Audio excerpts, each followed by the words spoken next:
C4 और photo respiration हो जाए। अगर आप इतना कर लेते हो तो मैं जल्दी छोड़ दूंगा, पर अब आप वेस्ट मत करना टाइम। ध्यान सुनना, कह रहा सर इतना ही करते करते 2 घंटे लगे।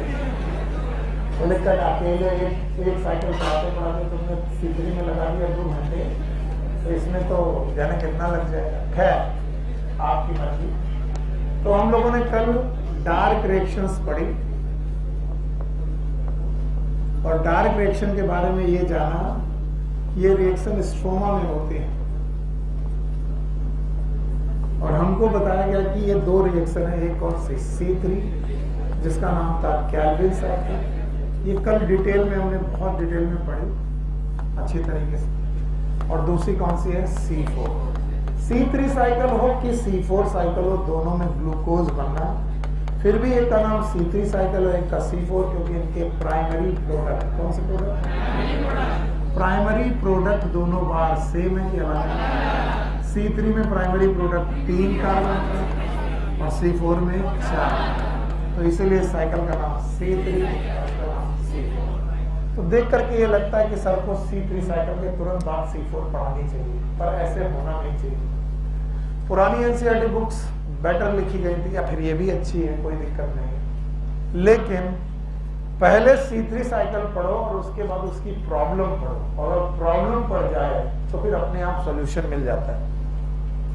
तो मैं जानबूझ करके C4 साइकिल छोड़ रहा हूं। C3 साइकिल से मैं जंप कर रहा हूं एक टॉपिक पर, नाम है फोटो रेस्पिरेशन। मैं जानबूझ करके C3 साइकिल छोड़कर मैं सीधे फोटो रेस्पिरेशन पे जंप कर रहा हूं।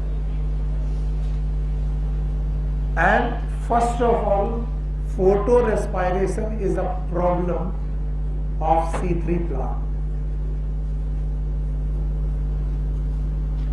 ये C3 प्लांट की प्रॉब्लम है, और ये प्रॉब्लम क्यों है, बिकॉज ऑफ एन एंजाइम।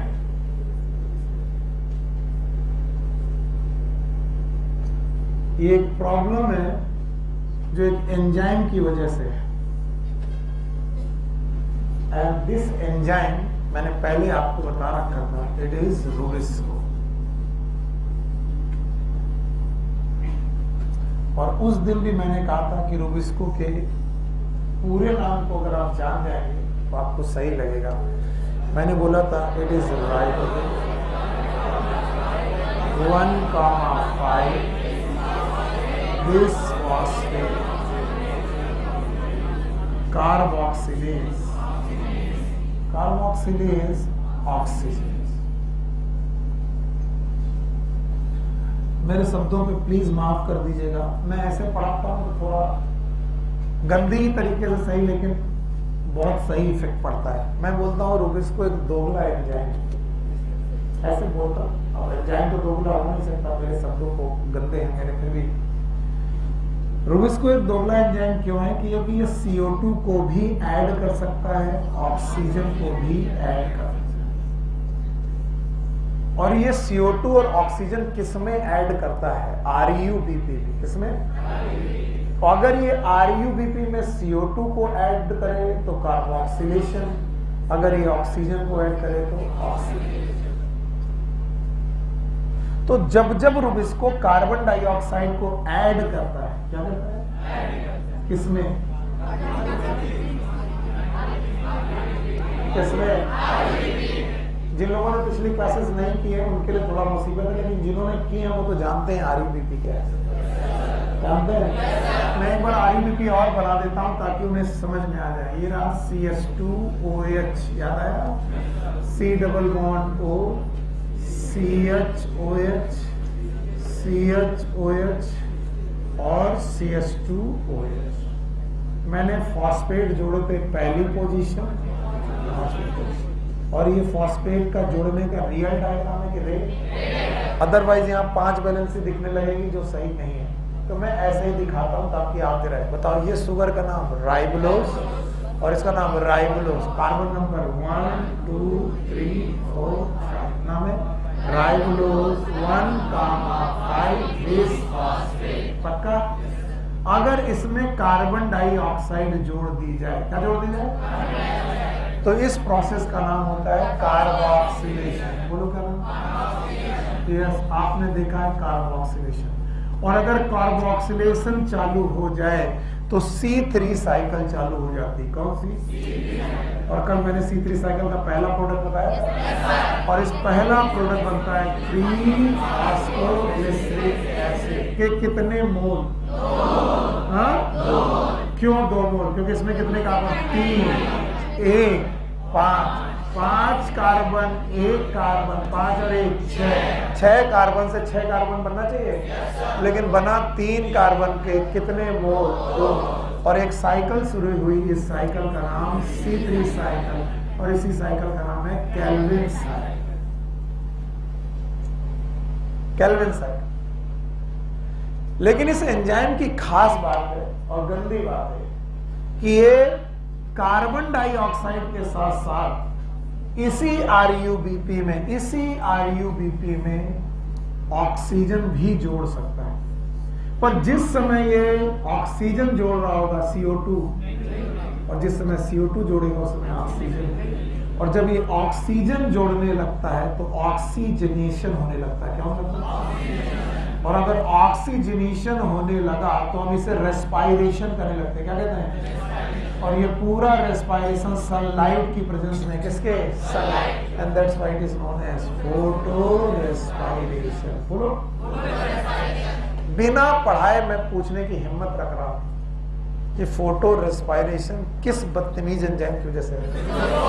अगर ये काम अपना ईमानदारी से करता तो ये हमेशा क्या जोड़ता रहता? CO2। और CO2 जोड़ता रहता तो कौन सी साइकिल होती रहती? C3। और अगर C3 साइकिल होती रहती तो ऑक्सीजनेशन ना होता तो फोटो रेस्पायरेशन। फिर से एक बार, कुछ लोगों के चेहरे समझ में नहीं आ रहे कि सर क्या बोले, एक बार और। अगर इस एंजाइम नाम बताओ, रुबिस्को, राइबोलोज 1,5 बिस्फॉस्फेट कार्बोक्सिलेट ऑक्सीजन। इस एंजाइम ने अपना काम ईमानदारी से किया होता तो इसको क्या जोड़ना चाहिए था? CO2। और अगर ये CO2 जोड़ता रहता तो क्या करता रहता? कार्बोक्सिलेशन। और कार्बोक्सिलेशन करता रहता तो क्या चलती रहती? C3 cycle. क्या बनता रहता? 3Pg। आगे ग्लूकोज बनता रहता। अगर ये क्या करता रहता? पर क्या ये कभी कभी बदतमीजी कर देता है? कभी कभी ये बजाय CO2 को जोड़ने के क्या जोड़ने लगता है? किसमें? RuBP में क्या जोड़ने लगा? ऑक्सीजन। तो क्या होने लगा? ऑक्सीजनेशन होने लगा, तो इसे रेस्पायरेशन बोला गया। और ये लाइट की प्रेजेंस में हो रहा है, क्योंकि रुबिस्को लाइट की प्रेजेंस में हो रहा है, इसलिए क्या होने लगा? फोटो। तो बताओ, फोटो रेस्पायरेशन किस बदतमीजी की वजह से? पक्का? क्योंकि ईमानदार, ये दोगला है। मेरे शब्दों को माफ कर दीजिएगा। माफ कर दिया? तो बताओ, अगर ये CO2 जोड़ता रहता, कार्बोक्सिलेशन करता रहता, और अगर ये ऑक्सीजन जोड़ा तो फोटो रेस्पायरेशन करने लगा। पक्का? अब इसे बाय बाय कर दे। इससे एक इमेज बनी तुम्हें कि मैं तुम्हें क्या पढ़ाने जा रहा हूं। अब मैं इस एंजाइम को और एक्सप्लेन करने की कोशिश कर रहा हूं। This is Rubisco. And Rubisco have active sites. Let's suppose it is an active site. अब ये मत पूछना कि एक्टिव साइट क्या होती है। एंजाइम है ना ये, इसकी पास क्या है? Active site. ये एक्टिव साइट पर ऑक्सीजन को भी अट्रैक्ट करता है और CO2 को भी अट्रैक्ट करता है। ऑक्सीजन को भी अट्रैक्ट करता है। इस एक्टिव साइट पर रुबिस्को CO2 के लिए ज्यादा एफिनिटी रखता है। It have the more affinity for CO2।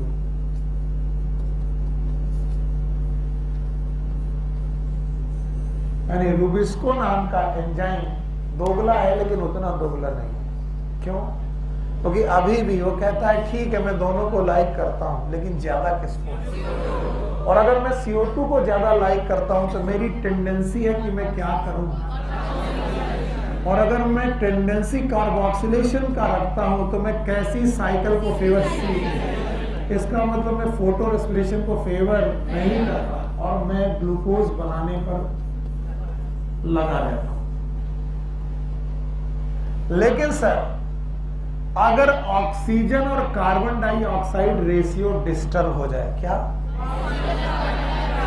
Oxygen और कार्बन डाई रेशियो डिस्टर्ब हो जाए, यानी ऑक्सीजन बहुत ज्यादा होने लगे, कम की ज्यादा, और CO2 एनवायरमेंट में कम होने लगे, कौन कम होने लगे? CO2। तो बताओ इनका रेशियो डिस्टर्ब होगा? कौन ज्यादा होने लगे? ऑक्सीजन। ऑक्सीजन का कंसंट्रेशन अगर बढ़ने लगे और CO2 का कंसंट्रेशन अगर घटने लगे, या फिर टेम्परेचर बढ़ने लगे, क्या बढ़ने लगे? टेम्परेचर। बोलो क्या? या फिर लाइट इंटेंसिटी ज्यादा होने लगे, लाइट इंटेंसिटी ज्यादा होगी तो टेम्परेचर फिर से ज्यादा। 3 चीजें याद रखना, बोलो क्या? ऑक्सीजन बढ़ने लगे, CO2 कम हो जाए, टेम्परेचर बढ़ने लगे और लाइट इंटेंसिटी भी बढ़ने लगे। तो ये रूबिस्को बजाय CO2 को अट्रैक्ट करने के किसे अट्रैक्ट करता है? ऑक्सीजन को अट्रैक्ट करने लगता है। और अगर ये ऑक्सीजन को अट्रैक्ट करने लगता है तो क्या करने लगता है? Photo respiration. फिर से बोलो। तो कोई तुमसे पूछे photo respiration is a carboxylation की ऑक्सीजनेशन? अगर तुम इतना भी सिखा दोगे तो मेरे लिए काफी बढ़िया बात है। तो ये फोटो रेस्पिरेशन हमेशा करेगा क्या? कब करेगा? जब क्या ज्यादा होने लगे ऑक्सीजन, क्या कम होने लगे CO2, और क्या बढ़ने लगे? टेम्परेचर और लाइट इंटेंसिटी बढ़ने लगे। यस। अब जरा धरती को देखो ध्यान से, मैंने तुमको इकोलॉजी भी पढ़ाई और धरती में तुमने देखा है बीचों बीच इक्वेटर, क्या बोला? देखा है? और इस इक्वेटर पर सनलाइट की इंटेंसिटी मिनिमम की मैक्सिमम, यानी मैक्सिमम है, तो बताओ यहाँ टेम्परेचर भी कम की ज्यादा? मेरी बात ध्यान सुनना, लाइट इंटेंसिटी यहां पर ज्यादा, टेम्परेचर भी यहां पर ज्यादा, और इस एरिया का नाम है ट्रॉपिक। फिर से बोलो, it is known as tropic. और यहां पर फॉरेस्ट पाए जाते हैं, ट्रॉपिकल रेन फॉरेस्ट, सुना है ना? ट्रॉपिकल रेन फॉरेस्ट पाए जाते हैं, और ट्रॉपिकल रेन फॉरेस्ट दुनिया के सबसे घने जंगल, सबसे, और बोलते हैं यहाँ फोटोसिंथेसिस मिनिमम की मैक्सिमम, और इस वजह से यहाँ पर ऑक्सीजन बहुत निकलती है, यानी ट्रॉपिकल रेन फॉरेस्ट एरिया में ऑक्सीजन का कंसंट्रेशन काफी ज्यादा, इतना ज्यादा कि लोग इन्हें लंग्स ऑफ प्लेनेट बोलते हैं। कभी सुना होगा अमेजोनियन रेन फॉरेस्ट, नाम सुना है? अमेजोनियन रेन फॉरेस्ट में ऑक्सीजन कंसंट्रेशन बहुत कम की बहुत ज्यादा, क्यों? फोटोसिंथेसिस कम की ज्यादा, और इसलिए वहां पर ऑक्सीजन ज्यादा। तो बताओ, ट्रॉपिकल रेन फॉरेस्ट ये तीनों बातें रखते हैं, ऑक्सीजन, CO2, टेम्परेचर, इंटेंसिटी। तो बताओ, ट्रॉपिकल रीजन के प्लांट केल्विन साइकिल करते करते बजाय CO2 जोड़ने के क्या जोड़ने लगा? ऑक्सीजन। इसका मतलब ये जो एक्टिव साइट है इसके लिए कंपटीशन चल रहा है, किसके बीच में? CO2 और O2। क्या मैंने एंजाइम में कॉम्पिटिटिव इनहिबिशन पढ़ाए थे? मैंने पढ़ाया था सक्सीनिक डिहाइड्रोजिनेज, सक्सीनिक एसिड और फ्यूमेरिक एसिड दोनों आते हैं। अगर बताओ ये जगह थी सक्सीनिक एसिड की, आ कौन गया? Fumaric acid. तो अगर सक्सीनिक एसिड को दोबारा आना है तो अपना कंसंट्रेशन घटाए कि बढ़ाया है? किसी को कुछ याद आ रहा है? ये जगह किसकी है? CO2 की। आ कौन गया? ऑक्सीजन। फिर से CO2 आना चाहे, बताओ ये अपनी कंसंट्रेशन घटाए कि बढ़ाए? तो अगर CO2 ज्यादा होने लगा तो फोटो रेस्पिरेशन होने लगे कि कम होने लगा? नहीं आया? बहुत आसान है, अगर बुद्धि सही है तो आसान है, नहीं है तो मुश्किल है। बताओ एंजाइम का नाम।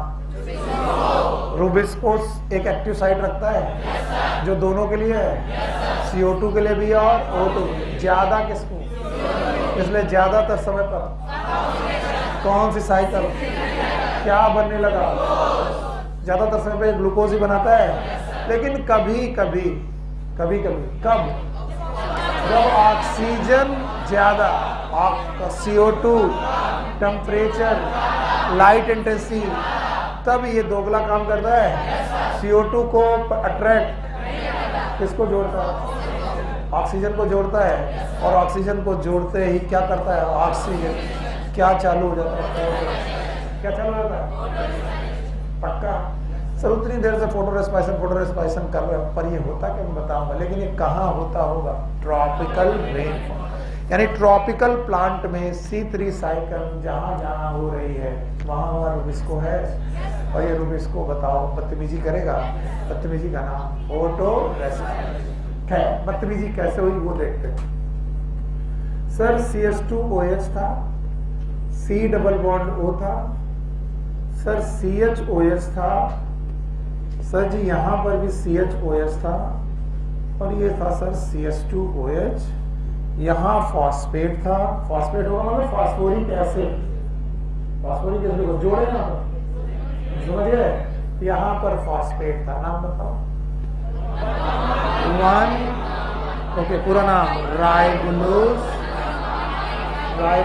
1,5 बिस फॉस्फेट, पक्का। राइबोलोज 1,5 बिस फॉस्फेट, और इस पर एक एंजाइम आया, नाम था रूबिस्को। हाँ, उसने कहा मेरी कोई गलती नहीं है, क्योंकि यहाँ पर ऑक्सीजन ज्यादा, CO2, टेम्परेचर अच्छा एक बात सुना, pH भी ज्यादा, उसे pH शब्द ना यूज किया जाए तो अच्छा है। CO2 कम, इसका मतलब कार्बन डाइऑक्साइड कम, एसिड कम, H+ आयन कंसंट्रेशन कम, pH। तो बोलते हैं मैं बजाय CO2 जोड़ने के अब मैं इसमें ऑक्सीजन जोड़ने लगूंगा। और मैं एक चीज बता दूं, ऑक्सीजन बहुत खतरनाक एलिमेंट है या फिर मॉलिक्यूल है। ऑक्सीजन जहां भी रहता है तोड़ फोड़ मचाता है। बोलते हैं किसी ने पूछा ओरिजिन ऑफ लाइफ अब दोबारा समुद्र में हो सकती कि नहीं, नहीं। क्यों नहीं हो सकती, क्योंकि अब एनवायरनमेंट में ऑक्सीजन है, और जितने भी लार्ज मॉलिक्यूल बनेंगे ऑक्सीजन उन्हें रहने देगा कि तोड़ देगा। तो ऑक्सीजन की नियत है कि जब भी उसे बड़ा मॉलिक्यूल मिलता है उसे वो तोड़ देता है। कितने कार्बन, 7। गिन लो बिटिया, 1 2 3 4 5, और ये है कार्बोनिल कंपाउंड, और उसका कर रहे हो ऑक्सीडेशन। आवाज नहीं सुना नहीं ना तुमने, केमिस्ट्री पढ़े हो बहुत ज्यादा। बताओ किसी कार्बोनिल कंपाउंड का ऑक्सीडेशन होगा तो प्रोडक्ट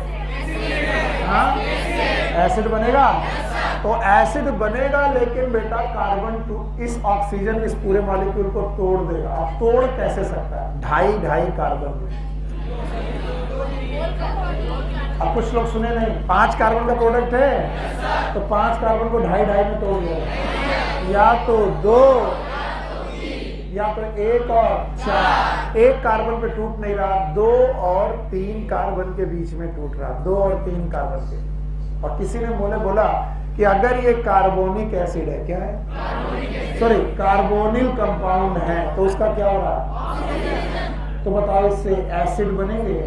तो जो दोनों प्रोडक्ट बनेंगे वो क्या होने चाहिए, एसिड। बोलो एसिड। अब सुनना, ये 3 कार्बन का acid, C double bond OH, CHOH, CH2OH and P। नाम तो याद ही नहीं होगा।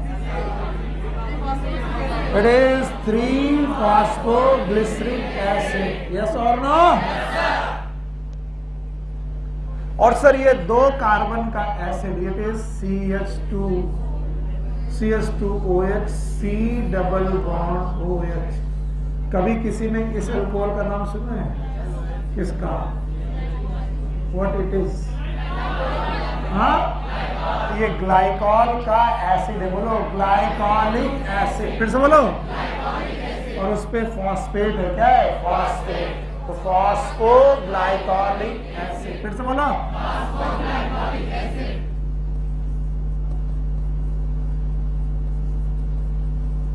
तो जब भी ऑक्सीजनेशन होगा, एक 2 कार्बन का प्रोडक्ट बनेगा और एक 3 कार्बन। चलो बताओ दोनों प्रोडक्ट के नाम।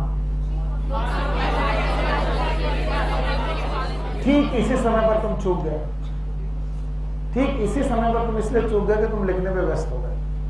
जवाब देते तो मुझे अच्छा लगता। बताओ ये 5 कार्बन का प्रोडक्ट है, नाम RUBP है, क्या जुड़ी, ऑक्सीजन जुड़ेगी तो जोड़ेगी कि तोड़ देगी, 5 कार्बन को तोड़ दिया गया, 2.5 कार्बन में 2 कार्बन और 3, और चूंकि ये कार्बोनिल कंपाउंड है तो प्रोडक्ट हमेशा एसिड होगा। तो बताओ 2 कार्बन का एसिड ग्लाइकॉलिक एसिड, फिर बोला 3 का ग्लिसरिक, और 1 फॉस्फेट यहां गया, 1 फॉस्फेट यहां गया, क्योंकि 2 फॉस्फेट थे तो इसका नाम 3-फॉस्फोग्लाइकोग्लिसरिक एसिड, 2 फॉस्फोग्लाइकोल। तो बोलते तुरंत कंपेयर करके देखो। क्या कंपेयर करके देखो, अगर RUBP में कार्बोक्सिलेशन हुआ होता, क्या हुआ होता, और एंजाइम होता रुबिस्को, बोलो क्या, रुबिस्को, तो क्या C3 साइकिल चली होती, तब भी क्या 3-फॉस्फोग्लिसरिक एसिड बना होता, पर कितने मोल, 2। अब बताओ फोटो रेस्पिरेशन में क्या लॉस हुआ, बताओ। जब कार्बोक्सिलेशन होता था तो 3PGA के कितने मोल बनते, 2, कितने, पर जब ऑक्सीजनेशन हुआ, ऑक्सीडेशन हुआ तो 3PGA बना, पर 2 की 1, और ये नो डाउट C3 साइकिल में गया, कहां गया, C3, लेकिन 1 मोल क्या पीछे छोड़ गया, फॉस्फोग्लाइकोलिक एसिड, फिर से बोलो, और यही phosphoglycolic acid it is a loss और गेन, लॉस। सर लॉस नहीं समझ में, लॉस ये है कि अगर कार्बोक्सिलेशन होता तो 3-फॉस्फोग्लिसरिक एसिड मिल करके ग्लूकोज बनाते, और 2 फॉस्फोग्लिसरिक एसिड मिल करके ग्लूकोज बनाते। आज उस ऑक्सीजनेशन की वजह से उसी सब्सटेंस का 2 प्रोडक्ट बना कि 1, और दूसरा प्रोडक्ट हमारे गेन में है कि लॉस। हटा दे, पक्का हटा दे, इसको लिख पाओगे, चलो अब मुझे पूरा विश्वास है कि तुम लिख पाओगे, अब आसानी से लिख पाओ। चलो RUBP में, अब मैं दिखाऊंगा नहीं डायग्राम, RUBP में क्या जोड़ा, ऑक्सीजन, क्या हुआ, ऑक्सीजनेशन, फिर से बोलो, अच्छा किसकी प्रेजेंस में हुआ, रुबिस्को। रुबिस्को ये उल्टा काम क्यों करने लगा, बता पाओगे, क्योंकि CO2 ऑक्सीजन ज्यादा, CO2 कम, टेम्परेचर ज्यादा है, लाइट इंटेंसिटी भी ज्यादा, और इस वजह से बताओ ये कार्बन डाइऑक्साइड को जोड़ने लगा कि ऑक्सीजन, कार्बन डाइऑक्साइड को जोड़ना बंद, और बंद किया तो ऑक्सीजनेशन होने पर 2 प्रोडक्ट बनने लगे। एक का नाम है 3-फॉस्फोग्लिसरिक एसिड, फिर से बोलो, क्या ये C3 साइकिल में गया, क्योंकि इसमें कितने कार्बन हैं, 3, पर 1 प्रोडक्ट और बना, इस प्रोडक्ट का नाम है फॉस्फोग्लाइकोलिक एसिड। आपकी बुक में ग्लाइकोलेट लिखा होगा, डरना मत, इट इज फॉस्फोग्लाइकोलिक एसिड। और जरा मुझे देख के बताओ ये रिएक्शन कहां हुई होगी, क्लोरोप्लास्ट, क्योंकि रुबिस्को कहां पर था, क्लोरोप्लास्ट, तो क्लोरोप्लास्ट नाम की जगह पर 3-फॉस्फोग्लिसरिक एसिड बना और फॉस्फोग्लाइकोलिक एसिड बना। अब ध्यान सुनना, फॉस्फोग्लाइकोलिक एसिड ने फॉस्फेट का लॉस किया, फॉस्फेट निकल गया, बिना ATP बनाए, नो ATP सिंथेसिस, बिना ATP बनाए ये फॉस्फोग्लाइकोलिक एसिड से फॉस्फेट निकल गया और बना ग्लाइकोलिक एसिड।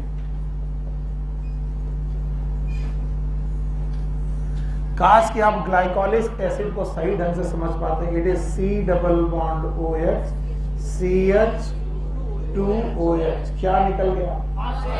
क्या बना? ग्लाइकोलिक एसिड ना। ग्लाइकोलिक एसिड आगे कंज्यूम हुआ और बनाया ग्लाइसिन। बोलो क्या बनाया? कुछ बच्चे ग्लाइसिन भूल गए होंगे, मैं उन्हें याद दिलाता हूं।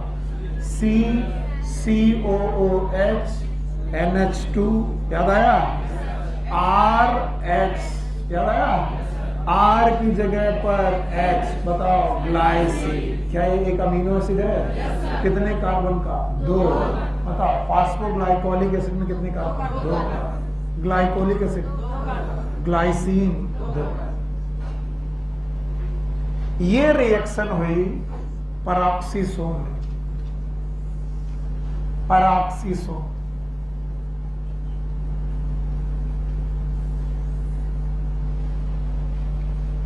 तो क्लोरोप्लास्ट की कहानी पैरोक्सिसोम में पहुंच गई और पैरोक्सिसोम ने इस ग्लाइसिन को दिया माइटोकॉन्ड्रिया को। Everyone here? माइटोकॉन्ड्रिया में भेज दिया। Now it is mitochondria.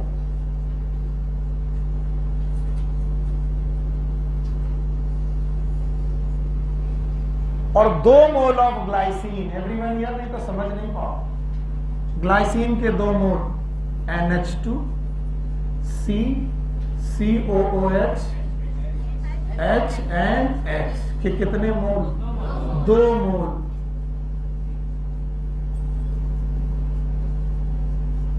आपस में कंडेंस हुए। तो बताओ ये कितने कार्बन और ये कितने कार्बन? 3 कार्बन का एक एसिड बना, नाम है सीरीन। ऐसा तो नहीं कि सीरीन भूल गए होंगे, याद है? बोलो NH2 C COH CH2OH H कितने कार्बन? 1 2 3 बना। तो 4 कार्बन से 3 कार्बन का एक प्रोडक्ट बना, तो एक क्या निकली? CO। और ये CO2 गेन हुई कि लॉस? अच्छा, मैं जितने सालों से पढ़ा रहा हूं बच्चे से लॉस समझ नहीं पाता। बोले सर इसमें कहां लॉस है? किस वजह से आप लॉस बोलते हो? तो मैं उनसे कहता हूं बेटा एक बार C3 साइकिल को दोबारा सोचो और बताओ कि 3 स्टेप क्या क्या थे।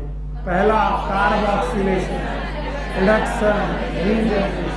पक्का? इसका मतलब जब तुम RUBP बनाते थे तो कि मुफ्त में बनता था कि रीजनरेशन से? और क्या ATP खर्च करते थे? और ये काम आप कार्बन डाइऑक्साइड को जोड़कर करते कि निकाल कर? तो आप कार्बन डाइऑक्साइड को फिक्स करते हो तो RUBP बनता है। और तुम RUBP को तोड़ करके CO2 वापस कर रहे हो। यस और नो? तो बताओ ये फिक्सेशन है कि डीफिक्सेशन? तो बताओ केल्विन साइकिल में कार्बन डाइऑक्साइड फिक्स होकर के शुगर बनाती है? No sir. और इस रिएक्शन में शुगर टूट कर CO2 निकाल देती है। गेन की loss.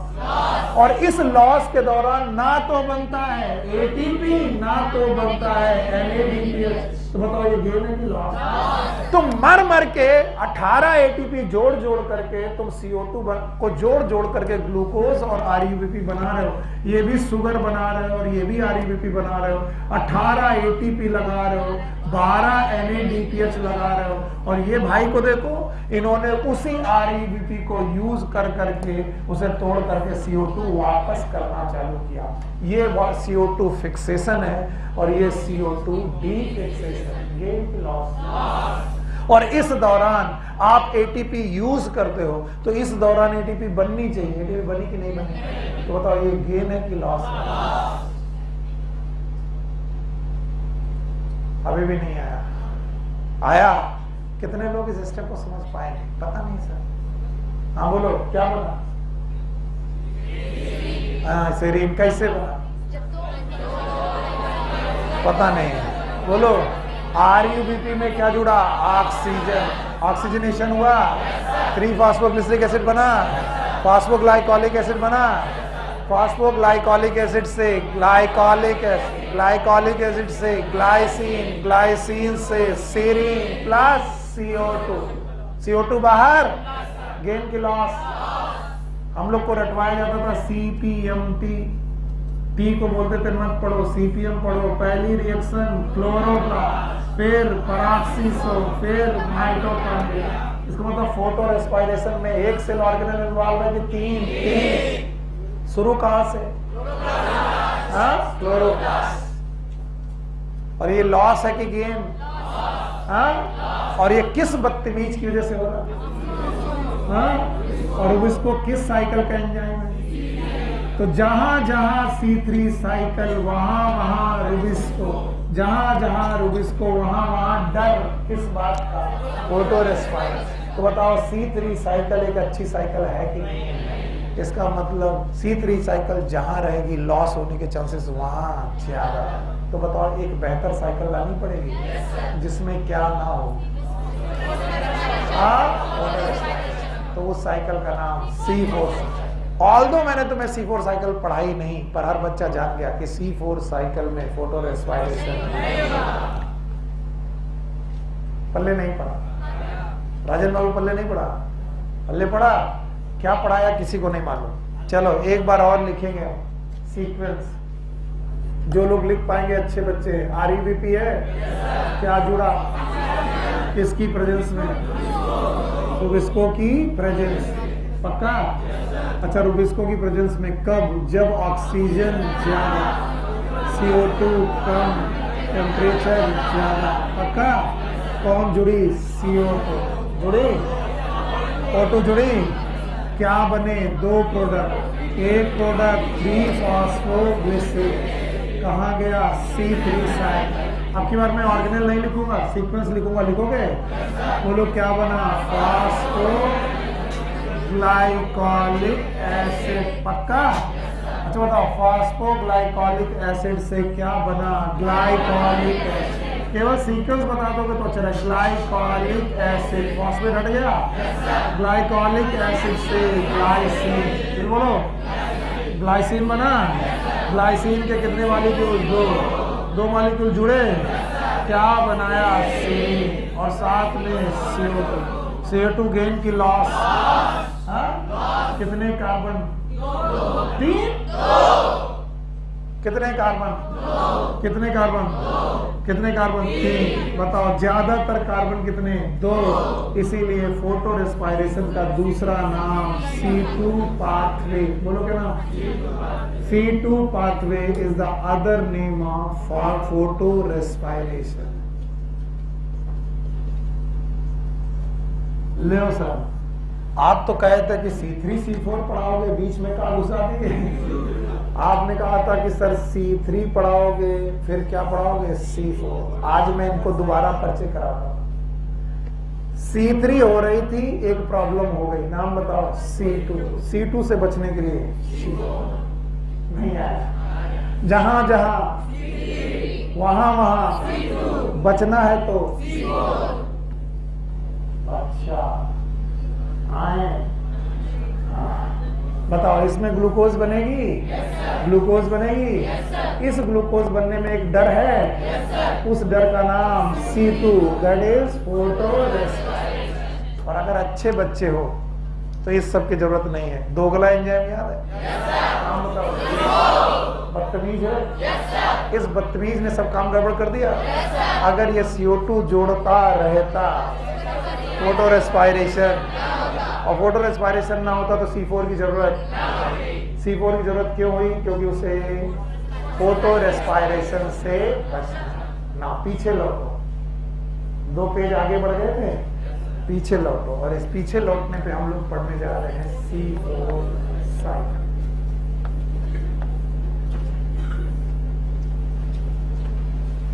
also known as Hatch and Slack pathway.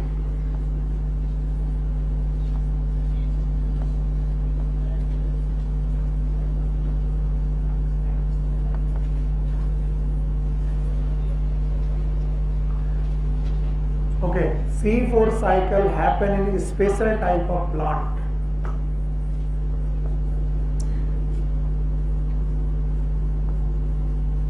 ये स्पेशल प्रकार के प्लांट्स में होने वाली साइकिल है। This special type of plant is known as C4 plants. और C4 प्लांट्स में एडाप्टेशन है। C4 प्लांट ये एडाप्ट कर चुके हैं कि वो हाई टेम्परेचर पे रह सकते हैं। They can survive in high temperature, they can survive in high light intensity. ये हाई टेम्परेचर पे सर्वाइव कर सकते हैं, हाई इंटेंसिटी पे डिपेंड करते हैं। They can survive in low CO2 concentration, they can survive in high oxygen concentration.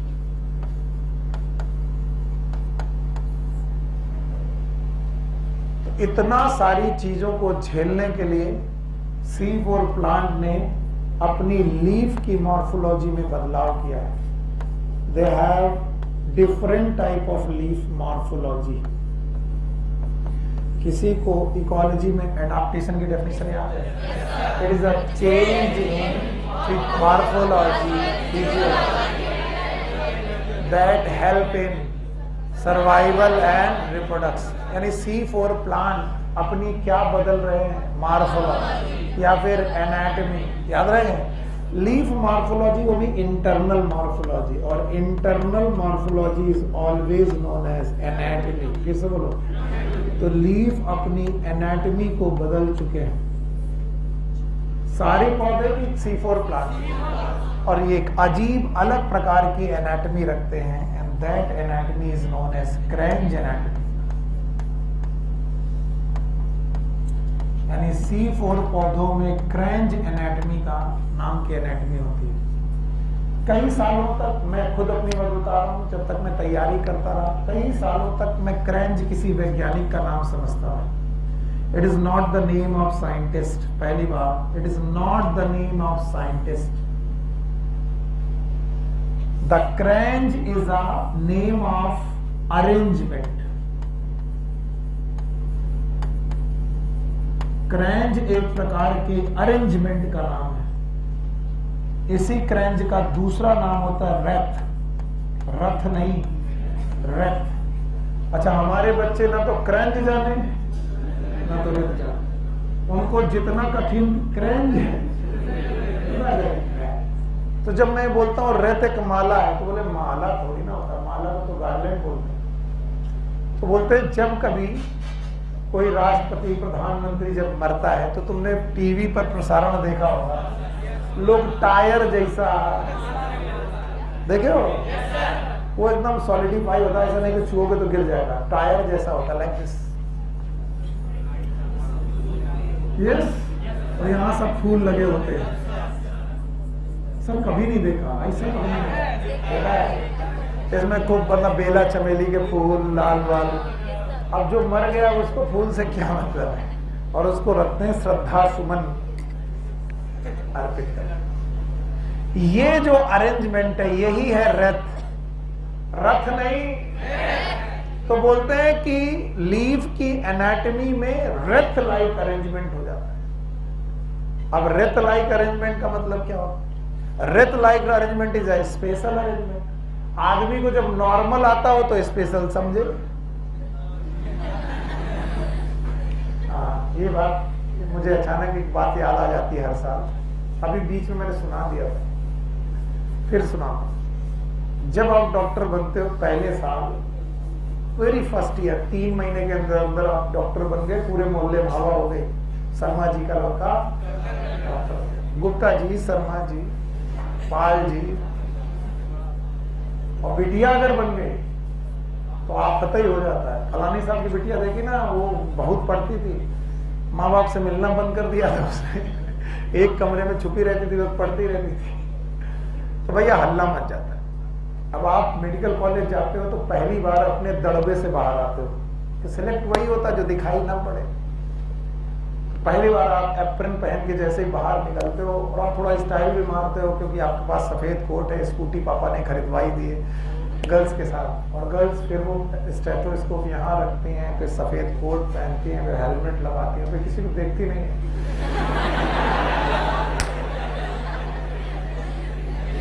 अब कोई बीच में सहेली मिल भी जाए उनकी, जो उनकी दोस्त रही होगी 12 तक, और उसको देख भी लिया तो उसकी तरफ देखती नहीं। स्टाइल देखा। अच्छा, ये बच्चियां अक्सर बहुत बुरी तरीके से फंसती हैं जब मोहल्ले की आंटी का पैर टूटता है। अब मोहल्ले की आंटी का पैर टूटा, उन्होंने एक्सरे कराया और उन्होंने ऑर्थोपेडिशियन को दिखाया है कि आपको फ्रैक्चर है, प्लास्टर लगाना पड़ेगा, पर पता नहीं उस डॉक्टर पे इन्हें विश्वास ही नहीं है। बगल वाली जो शर्मा जी की बिटिया सेलेक्ट हुई है उसी को बुलाया जाता है, बिटिया इधर आना। बिटिया भी कहती डॉक्टर बन गए, सब जगह पर बड़ी बड़ाई हो रही है। पहुंचती, हाँ आंटी देखो बेटा एक्सरे।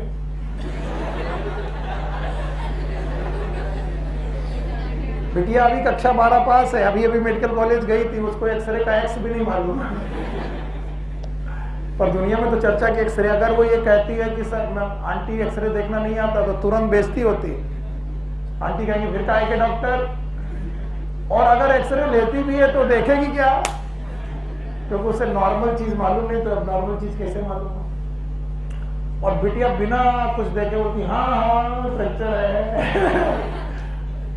है बिटिया फ्रैक्चर, हाँ आपका दाहिना पैर टूटा। अरे बिटिया मेरा तो बायां है। अच्छा अच्छा मैंने उल्टा पकड़ा था। हाँ दिख तो रहा है, ये वाली हड्डी टीविया दिख रही नहीं बेटा, मेरा तो पंजा है।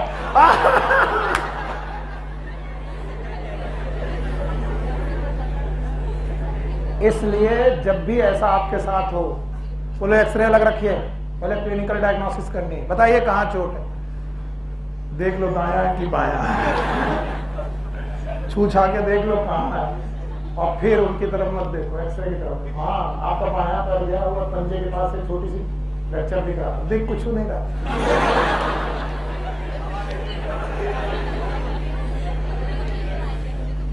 पर तुम्हारी स्टाइल बन गई यार, बड़ी इंटेलिजेंट लड़की, एकदम वही बताया जो पढ़ा लिखा डॉक्टर बताया था।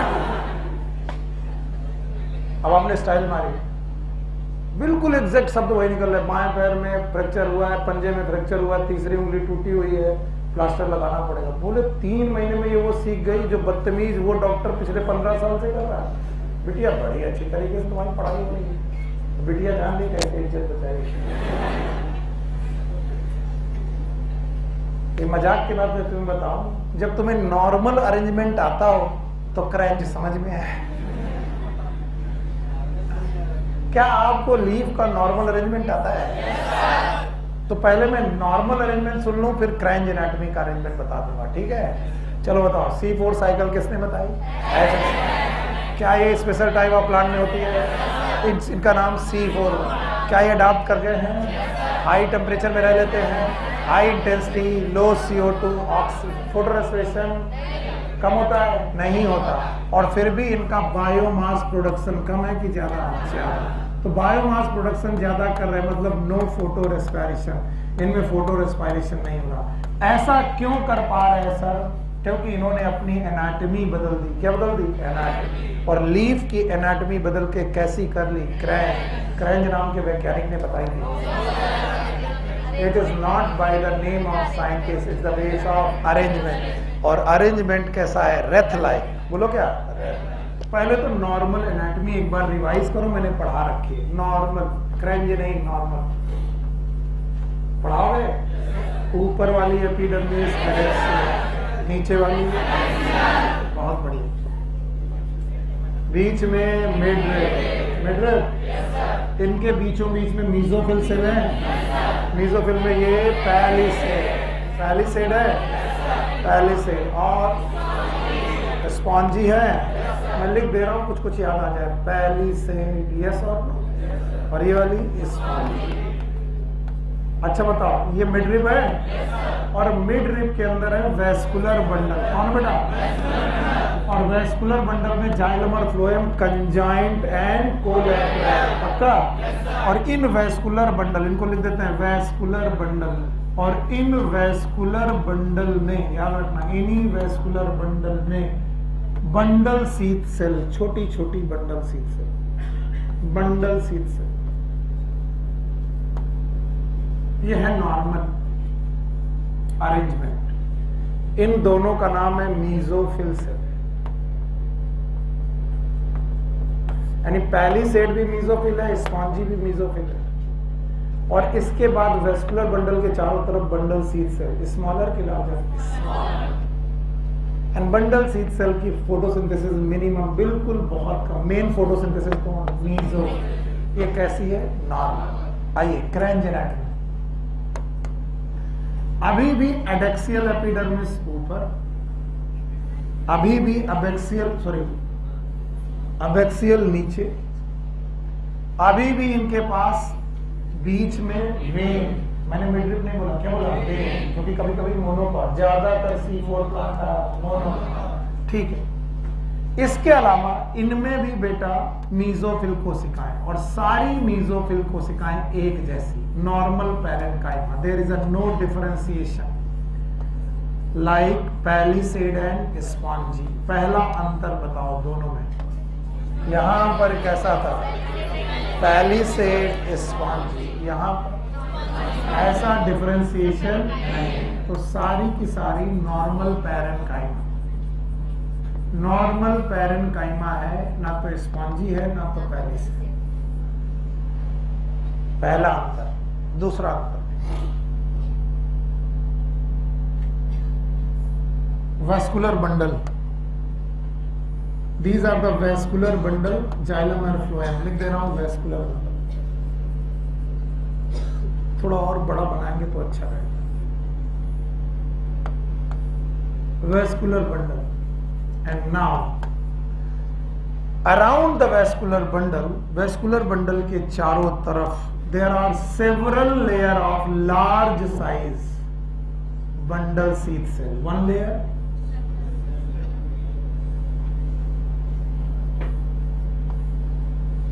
मैं एक ही का डायग्राम बनाता हूं।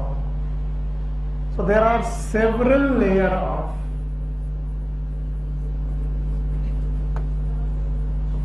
bundle seed cell.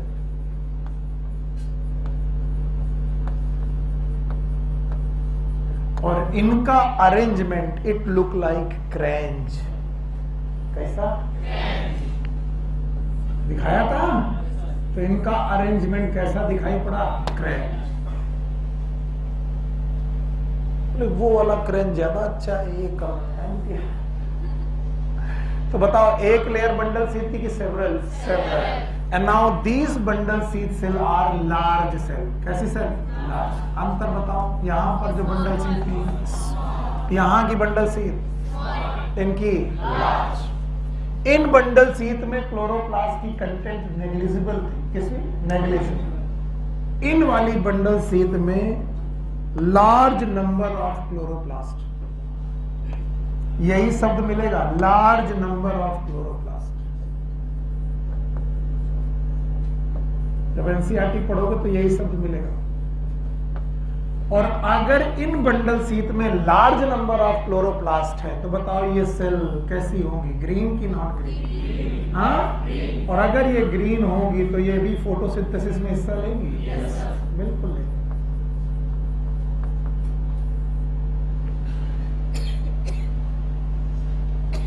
तो पहले नॉर्मल एनाटॉमी, फिर क्रैंच एनाटॉमी।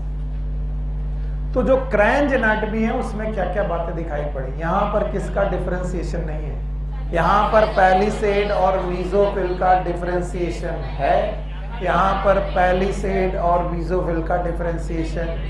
यहां की बंडल सीट सेल स्मॉल की लार्ज, यहां की बंडल सीट लार्ज। यहां पर सिंगल लेयर, यहां मैनी लेयर। यहां पर क्लोरोप्लास्ट नेग्लिजिबल, यहां पर क्लोरोप्लास्ट लार्ज।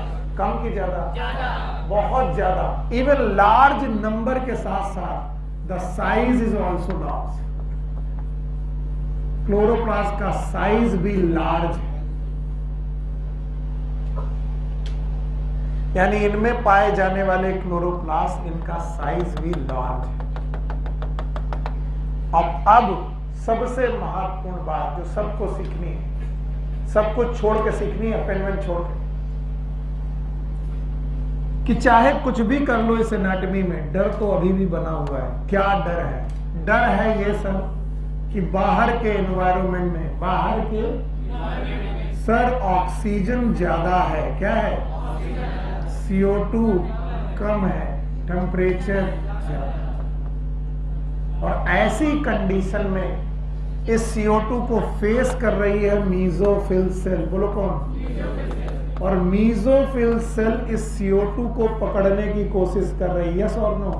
और CO2 को पकड़ने के लिए अगर तुमने यहां पर रुबिस्को दे दिया, क्या दे दिया, तो ये नॉर्मल एंजाइम की दोगला, ये इस कंडीशन में CO2 को इसे पकड़ेगा, क्या ये ऑक्सीजन को पकड़ लेगा? इसीलिए कह रहे सब कुछ छोड़ के सुनो। इसीलिए एक और व्यवस्था की गई कि C4 प्लांट की जो मीजोफिल कोशिकाएं हैं, मीजोफिल कोशिकाएं हैं, वो मीजोफिल कोशिकाएं जो डायरेक्ट बेटा एनवायरनमेंट से कार्बन डाइऑक्साइड को लेना चाह रही हैं, उन कोशिकाओं से रुबिस्को हटा लिया गया। There is a no Rubisco.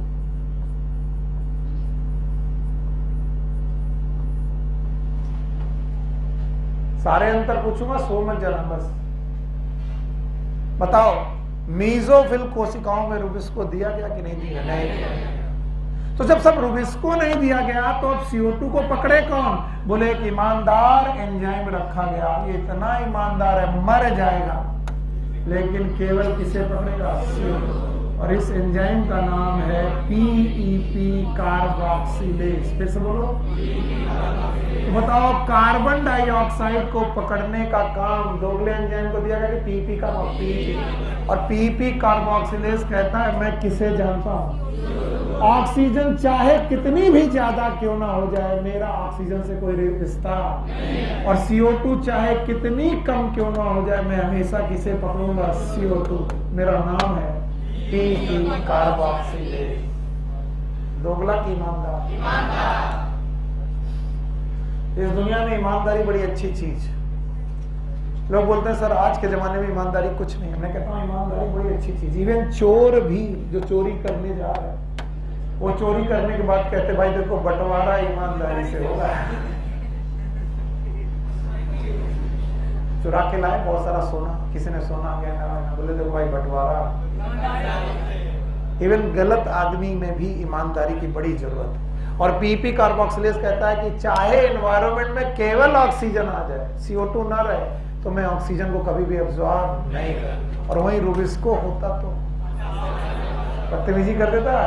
तो मीजोफिल कोशिकाओं में रुबिस्को रखा गया कि नहीं रखा गया? तो क्या दुनिया से ही रुबिस्को हटा दिया गया? नहीं, बंडल शीत कोशिकाओं को रुबिस्को दिया गया, यानी these bundle sheath cell they have Rubisco.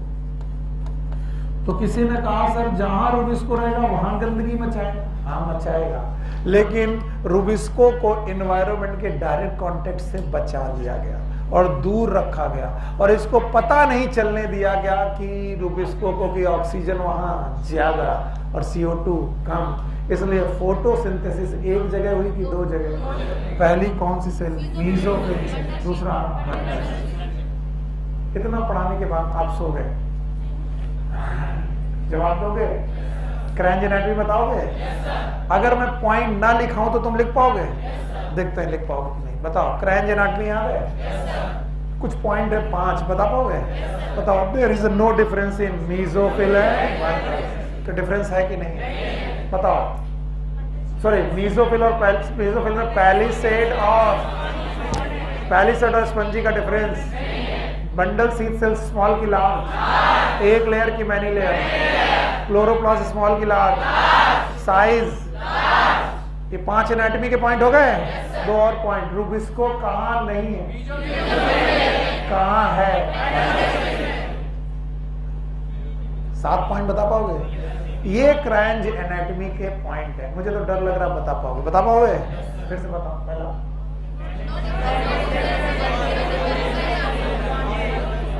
बताओ। There is a no differentiation in palisade and sponge. पहला डिफरेंशिएशन नहीं। फिर बंडल शीट की लेयर एक की मैनी, बंडल सेल स्मॉल की लार्ज, और इनका अरेंजमेंट रिथ लाइक है, और इनमें क्लोरोप्लास्ट का नंबर ज्यादा, साइज भी। और बताइए रूबिस्को एंजाइम याद है? कहाँ नहीं है? हाँ, कहाँ है? तो फिर मीसोसेल में कार्बन डाइऑक्साइड को पकड़ने का कोई एंजाइम नहीं। कौन? इसका मतलब फोटोसिंथेसिस एक जगह की दो जगह? आइए वो दो जगह देखते हैं। पहली जगह का नाम है मीसोफिल सेल। बोलो कौन? Mesophyll cell. और दूसरी जगह का नाम है बंडल शीट सेल।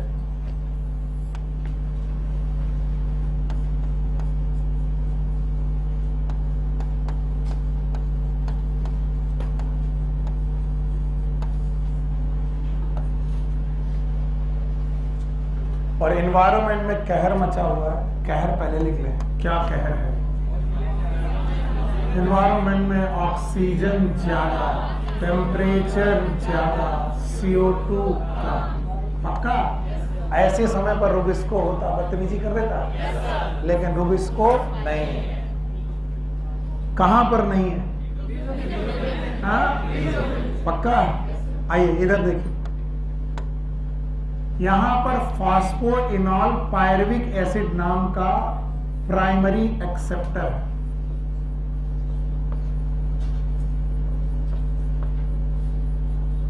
क्या तुम्हें C3 साइकिल का प्राइमरी एक्सेप्टर याद है? बोलो। RUBP। यहां पर कौन है? PEP, phosphoenol pyruvic acid. 3 carbon का सब्सटेंस है primary acceptor. Phosphoenol pyruvic acid carbon dioxide को जोड़ता है। किसको? और एक एंजाइम की प्रेजेंस में जोड़ता है। नाम बताएंगे, मुझे अच्छा लगे। बोलो। Phosphoenol pyruvate carboxylase. और चूंकि कार्बन डाइऑक्साइड जुड़ रही है, इसका नाम है कार्बोक्सिलेशन। फिर से बोलो। तो भाइयों बहनों, क्या C4 साइकिल में भी कार्बोक्सिलेशन है? yes, sir। डर है मुझे, क्योंकि तुमने C3 साइकिल के रट्टे मारे हैं। C3 साइकिल के 3 स्टेप याद है? पहला कार्बोक्सिलेशन, याद है? यहां पर भी पहला स्टेप क्या है? कार्बोक्सिलेशन। लेकिन कार्बोक्सिलेशन करने वाला एंजाइम PP, कार्बोक्सिलेज। ऑक्सीजन ज्यादा होने के बावजूद भी उसने क्या जोड़ा? CO। किसमें जोड़ा? What is PP? Phosphoenol pyruvic acid. मैं लिख देता हूं, क्योंकि ये भी कुछ लोग बोलते हैं कि सर आप पूरा लिख दिया करो, बाद में मैसेज करते हो अच्छा नहीं लगता। फॉस्फोइनॉल पायरुविक एसिड या फिर पायरुवेट, एक ही बात। फॉस्फोइनॉल पायरुविक एसिड में कार्बन डाइऑक्साइड जुड़ा, 3 कार्बन के सब्सटेंस में 1 कार्बन का कार्बन डाइऑक्साइड जुड़ा, 4 कार्बन का एक एसिड बना। It is OAA. What is OAA? It is known as oxaloacetic acid. Thank you very much. It is known as oxaloacetic acid. और ये एक C4 एसिड है। Why it is known as C4 acid?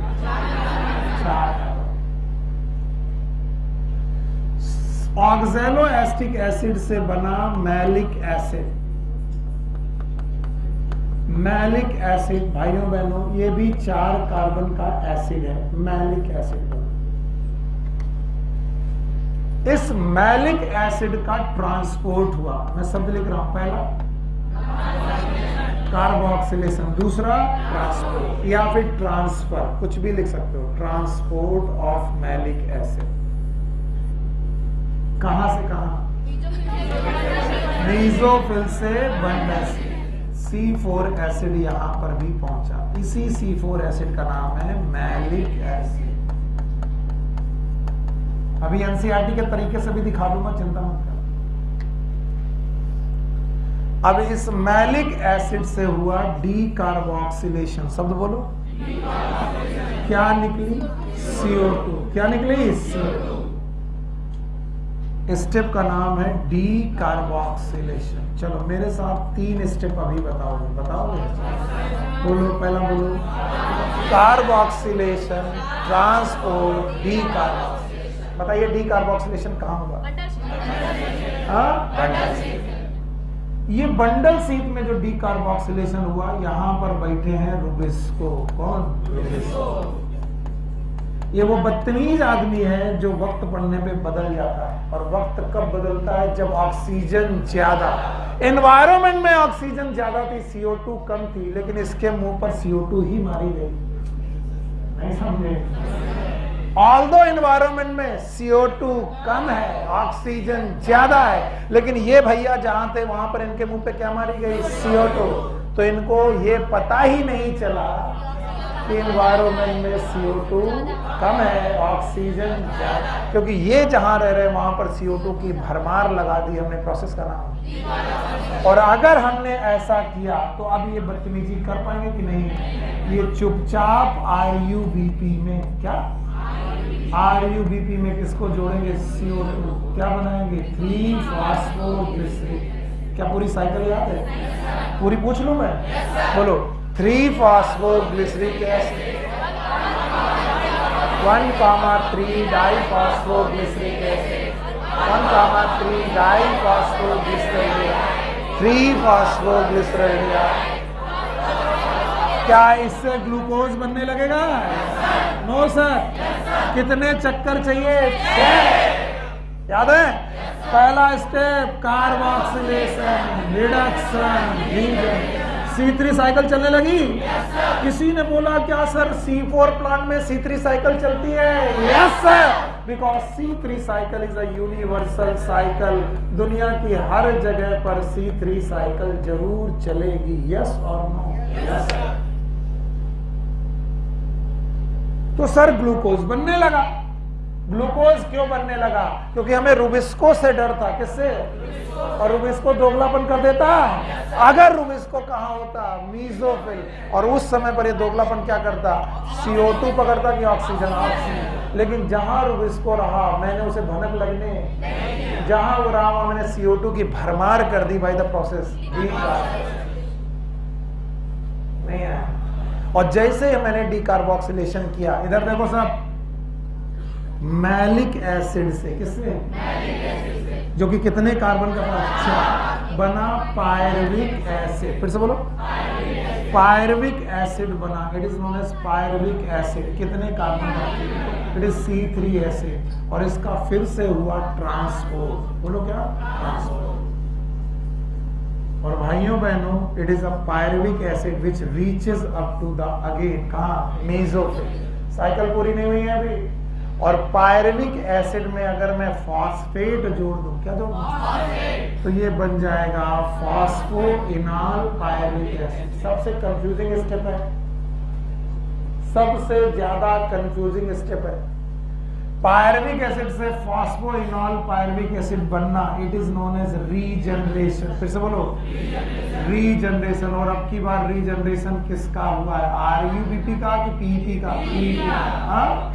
तो पहले सारे step बताओ। पहला carboxylation, transport, decarboxylation, transport, region. और रीजनरेशन में मैंने पायरुविक एसिड में क्या जोड़ा? Phosphoenol pyruvic acid. तो बोलो। और अब की बार ये करने के लिए मुझे ATP जोड़नी पड़ी। क्या? What is ATP? Adenosine triphosphate. लेकिन प्रोडक्ट में बना AMP। ये बड़ा अजीब है। What is AMP? Adenosine monophosphate. तो एक ATP में 3 फॉस्फेट थे और AMP में 1। तो बताओ यहां से 2 फॉस्फेट चुराए गए।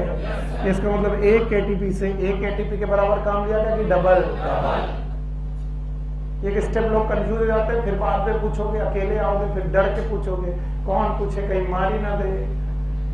पूछो तो डांट देता है, बदतमीज आदमी है, इससे ना पूछो तो अच्छा है। इसलिए कई बच्चे से पूछते रहे। फिर से सुनो, जब ATP से फॉस्फेट हम फॉस्फोइनॉल पायरुवेट में दे रहे हैं तो क्या बनता है? AMP। यानी एक ATP से 2 इनऑर्गेनिक फॉस्फेट उठाओ, ट्राई फॉस्फेट से मोनोफॉस्फेट। 2 फॉस्फेट का लॉस हो रहा, तो एटीपी वैसे कितने फॉस्फेट निकालता है? ए। यहां कितने निकाला? 2। इसका मतलब एक एटीपी के बराबर काम कर रहा है 2। हाँ 2। अब ध्यान सुनना, बाकी बैलेंस आपको करना है, शायद कर पाओ शायद ना भी कर पाओ। आप बताओ मुझे, अगर बेटा ये ग्लूकोज बनाना है तो कितने चक्कर? 6 टर्न करने पड़ेंगे। तो कितनी CO2? तो बताओ डिकार्बोक्सिलेशन कितनी बार? 6। तो मैलिक एसिड, तो बताओ ऑक्सैलोएस्टिक, तो बताओ पायरुविक एसिड, ये pyruvic acid phosphoenol pyruvic acid, carbon dioxide, तो बताओ C4 साइकिल के लिए कितने चक्कर? कितने चक्कर? 6। और अगर 6 चक्कर मारे भाइयों तो मुझे कुछ चीजें अभी चाहिए।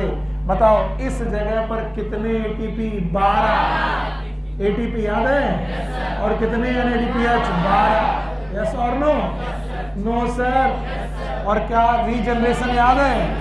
बोलो 6। हाँ, क्योंकि C3 साइकिल चल रही है। तो कितने एटीपी? 12 और 6 टोटल 18 एटीपी हुए।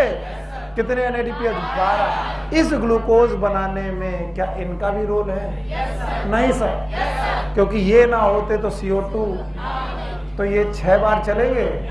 एक बार चलने पर 1 एटीपी, तो 6 बार चलने पे 6 एटीपी। लेकिन कितने बने? 6। बुक कहती है ये एक्चुअली 6 नहीं है 12। क्या है? बस यही बात बच्चों को समझ में नहीं आती। हाथ जोड़ के निवेदन है, फिर से सुन लो।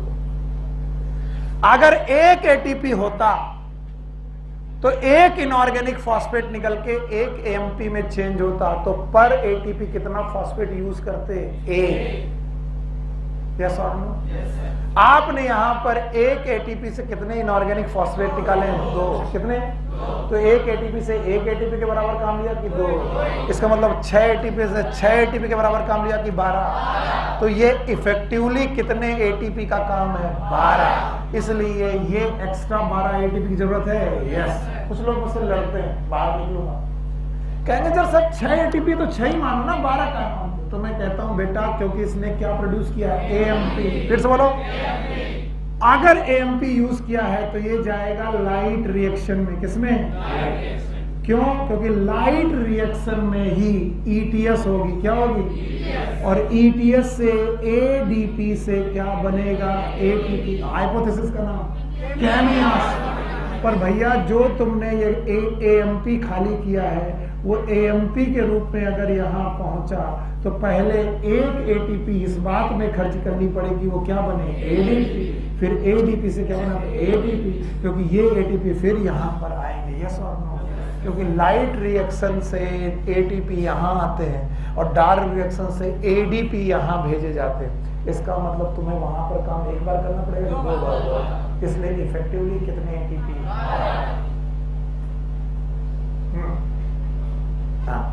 एक बार और, 2 बार। पहला पॉइंट यहां पर ATP है, फुल फॉर्म एडिनोसिन ट्राइफॉस्फेट। कितने फॉस्फेट है? 3। इससे बना AMP, एडिनोसिन मोनोफॉस्फेट। कितने फॉस्फेट यूज करेंगे? 2। तो बचा कितना? A। यानी आपने 1 ATP से कितने फॉस्फेट निकाले? 2। जनरली कितने निकलते? 1 ATP से 1 फॉस्फेट निकलता है तो मैं ATP 1 काउंट करता हूं। यहां पर 1 ATP से कितने फॉस्फेट? 2।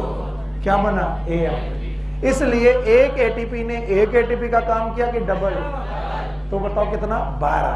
यहां पर बच्चे मुझसे सेटिस्फाई नहीं हो, कहते हैं जब 6 ATP हैं तो 6 ही लिखो, 12 मत। तब मैं कहता हूं ये ट्रक लोडिंग और अनलोडिंग जैसा है। बातें में हंसो मत बेटा, कि आप एक ट्रक लेके चले हो, ये रहा वो ट्रक, और इस ट्रक में सामान लोड हुआ। इस लोड सामान का नाम है ATP। बोलो क्या नाम? और इस ट्रक का सामान अनलोड करो। क्या करोगे? अनलोड। और फिर से ट्रक तैयार है फिर से लोड करने के लिए। ये कहां लोड होता है? लाइट रिएक्शन में। फिर से बोलो, क्या बनती है? और ये कहां अनलोड होता है? Dark reaction. तो ATP यूज होती है, क्या बनता है? ADP। फिर से ADP कहां जाती है? Light reaction. क्या बनाती है? ATP।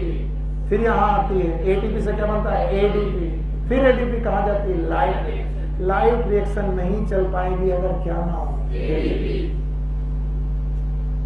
कि तुम्हें एटीपी बनानी है तो क्या चाहिए, एडीपी। और एडीपी आएंगी कहां से, डार्क रिएक्शन। क्यों, अरे यार तुम लोग पागल हो क्या, डार्क रिएक्शन से क्यों आएंगी, क्योंकि वहां पर एटीपी यूज होकर क्या बना रही है, एडीपी। हाँ, और ये एडीपी कहां पहुंचेंगी, लाइट, और लाइट में क्या होगी, एडीपी से क्या बनेगा, एटीपी।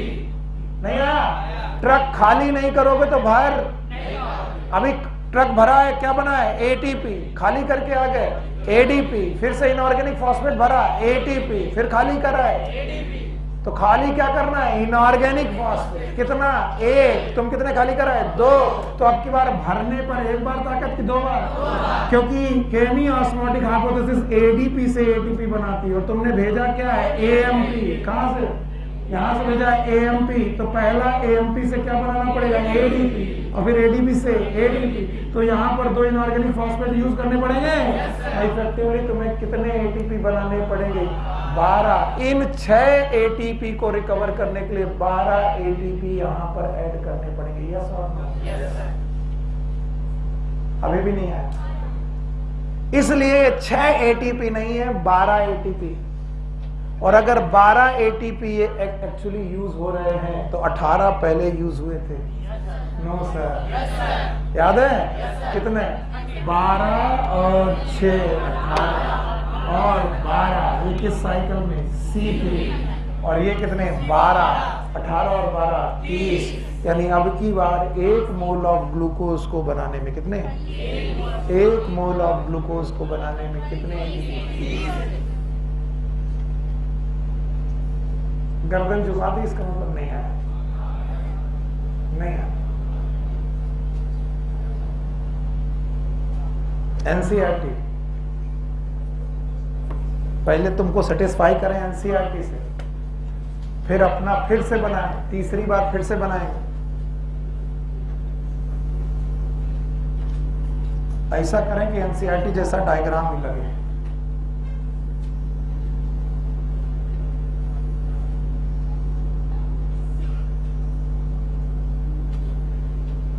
कुछ ऐसा डायग्राम बनाएंगे। अब जो मैं पूछूं बताओगे, ये कौन सी सेल है, और ये देख लो लिखा होगा, ऊपर वाला मेसोफिल, नीचे वाला बंडल्स, और जो जो बोल रहे हैं वही कर रहा हूं। H2CO3, पहले बताओ कैसे बना होगा, CO2 प्लस वाटर, क्या बना होगा, H2CO3, क्या निकल गए होंगे, H प्लस, क्या बचा होगा, HCO3। मैं CO2 जोड़ रहा हूं, वो HCO3 माइनस जोड़ रहे, बात वही। मैं क्या जोड़ रहा, CO2, उन्होंने क्या जोड़ा, और इन्होंने इसे जोड़ा है फॉस्फोइनॉल पायरुविक एसिड में, देखो लिखा होगा फॉस्फोइनॉल पायरुविक, और जोड़ करके इन्होंने एक एसिड बनाया है, इसका नाम है C4 एसिड। अपनी बुक देखो, मैलिक एसिड मत बोलो। और इन्होंने यहां पर शब्द लिखा है फिक्सेशन। एनसीईआरटी देखो,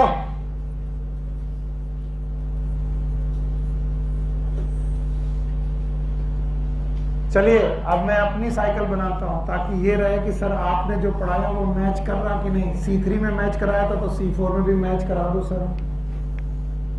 आओ, ये भाई साहब का नाम फॉस्फोइनॉल पायरुविक एसिड। बाहर कोहराम मचा है, क्या मचा है, ऑक्सीजन ज्यादा, टेम्परेचर ज्यादा, क्या है CO2 ज्यादा की कम, पर उसको भी जोड़ा जा रहा है। इन्होंने कार्बन डाइऑक्साइड को जोड़ा है बाई कार्बोनेट फॉर्म में, मैंने डायरेक्ट जोड़ दिया, मैं पुराना आदमी हूं, मुझे ऐसे ही पढ़ाया। किसमें जोड़ा, फॉस्फोइनॉल पायरुविक एसिड, क्या बनाया, ऑक्सैलोएसिटिक एसिड, कितने कार्बन का, 4। क्या ये C4 एसिड है, क्या ये C4 एसिड है, इसकी जगह पर इन्होंने क्या लिखा है, C4 एसिड, मैंने क्या लिखा है, ऑक्सैलो, इन्होंने लिखा है फिक्सेशन, क्या लिखा है, मैंने क्या लिखा, कार्बोक्सिलेशन। बात एकदम वही है, कार्बोक्सिलेशन। क्या इस एंजाइम का नाम बता सकते हो? नाम बताओ। PEPKase। What is PEPKase? Phosphoenol pyruvic acid. फिर इन्होंने इस C4 एसिड का कर दिया है ट्रांसपोर्ट। बस मैंने ट्रांसपोर्ट करने के पहले इसके दो फॉर्म बना दिए। ऑक्सैलो एसिटिक से मैलिक एसिड बना, और मैलिक एसिड को मैंने कर दिया ट्रांसपोर्ट। मैंने भी कर दिया ट्रांसपोर्ट।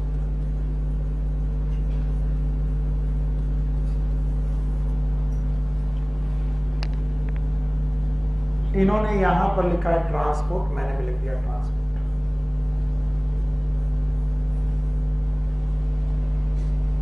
फिर इन्होंने C4 एसिड का किया है डी कार्बोक्सिलेशन। बोलो क्या लिखा है? D carboxylation.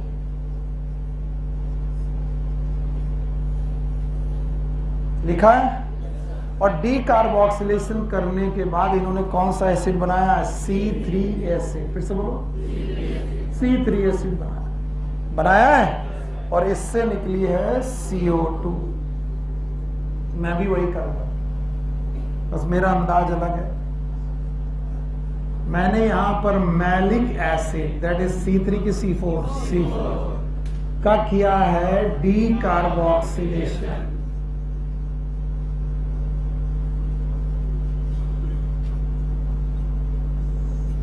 क्या किया है? D carboxylation. क्या निकली है? CO2। मैंने क्या बनाया है? Pyruvic acid. फिर से बोलो, ये एक्चुअली कैसा एसिड है? C3 acid. बराबर ना। इन्होंने C3 एसिड का फिर से किया है ट्रांसपोर्ट। यहां लिखा है ट्रांसपोर्ट, और यहां आ गया C3 एसिड। और फिर इन्होंने C3 एसिड का किया है रीजनरेशन। बस मैंने वही चीज थोड़ा एक्सप्लेन कर दी। इन्होंने किया है रीजनरेशन। मैं भी देख रहा हूं, मेरा C3 एसिड है पायरुविक एसिड, इसका मैंने भी क्या किया है? ट्रांसपोर्ट। और पायरुविक एसिड से मैंने बनाया है फॉस्फोइनॉल पायरुविक एसिड। प्रोसेस का नाम रीजनरेशन। तो बताओ, पायरुविक एसिड में अगर मैं क्या जोड़ दूं? फॉस्फेट। नाम बताओ क्या लिखा है? Phosphoenol pyruvic acid. यानी पायरुविक एसिड में क्या जोड़ दूं? फॉस्फेट। तो क्या बन जाएगा? Phosphoenol pyruvic. इसके लिए मैंने रिएक्शन डिटेल कर दी है। डिटेल ये कर दी है कि यहां पर ATP जुड़ेगा, लेकिन बनेगा क्या? AMP। ये रही आपकी बुक की, ये रहा मेरा। फिर मैंने आपसे कहा कि ये डी कार्बोक्सिलेशन क्यों किया गया। बस मैंने ये ज्यादा पढ़ा दिया। क्यों किया गया? क्योंकि यहां रहता है रुबिस्को। कौन रहता है? और रुबिस्को एक बदतमीज एंजाइम है। अगर उसको पता चल गया कि ऑक्सीजन ज्यादा है तो क्या जोड़ बैठेगा? ऑक्सीजन। तो जहां वो है वहां पर ऑक्सीजन रखा गया कि CO2 कंसंट्रेशन घटाई गई, बढ़ाई। और बढ़ाई गई तो इसमें कौन जुड़ा? RUBP।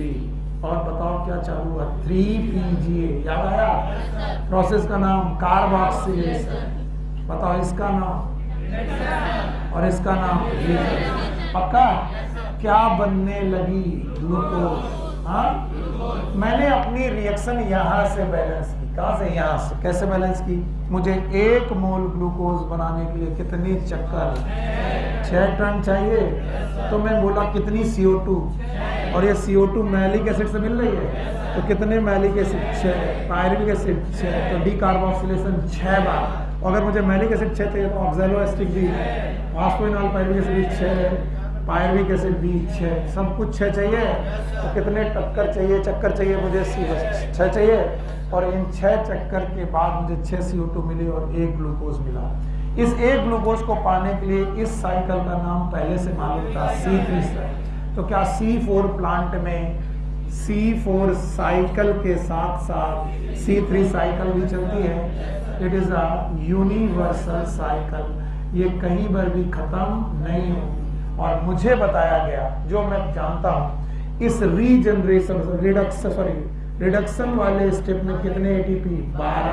कल पढ़ा रखा है, NADPH 12 यूज होते हैं, और रीजनरेशन वाले में 6 एटीपी यूज होते हैं। तो मैं C3 की इक्वेशन कल ही पढ़ चुका हूं, बताओ 6 कार्बन डाइऑक्साइड फिक्स करने के लिए 18 एटीपी, 12 NADPH चाहिए, और तब जाकर के 1 मोल ग्लूकोज बनेगा। कहां से? C3।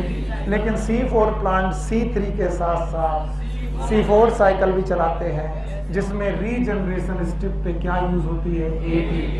तो 6 मोल पायरुविक एसिड से 6 मोल फॉस्फोइनॉल पायरुविक एसिड यूज करने के लिए 6 ATP से 6 AMP बननी चाहिए।